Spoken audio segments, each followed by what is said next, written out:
একজন লোক ছিল, নাম তার রামু। সে একটি বড় বাড়িতে ড্রাইভারের কাজ করত।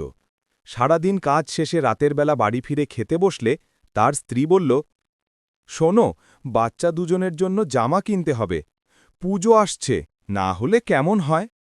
রামু দীর্ঘশ্বাস ফেলে উত্তর দিল, হ্যাঁ, দেখি, কাল যদি কিছু টাকা জোগাড় করতে পারি তবে কিনে আনব।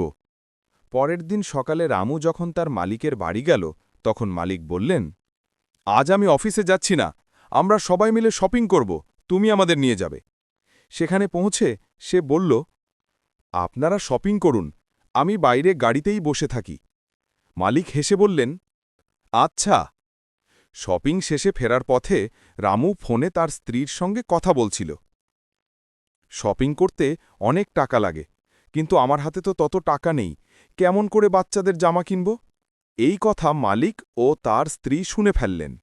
তারা গাড়ি থামিয়ে রামুকে বললেন, রামু, তুমি তোমার স্ত্রী আর বাচ্চাদের এখানেই নিয়ে এসো, আমরা অপেক্ষা করছি। রামু ভ্যাবাচাকা খেয়ে বলল, না না স্যার, কি যে বলেন, কেন আসবে তারা? মালিক ও তার স্ত্রী স্নেহভরে বললেন, না রামু, সবাই পুজোতে নতুন জামা পরতে চায়, তুমি বরং তাদের নিয়ে এসো। রামু আর আপত্তি করতে পারল না। স্ত্রী ও বাচ্চাদের নিয়ে এলো শপিং মলে। মালিক আর তার পরিবার সবার জন্যে জামা বেছে দিলেন। রামুর স্ত্রী কুণ্ঠিতভাবে বলল, না দিদি, এত দামি জামা দরকার নেই। কিন্তু মালিকের স্ত্রী আর বাচ্চারা বলল, না না, পুজোতে নতুন জামা সবাই পরবে, তোমরাও বেছে নাও।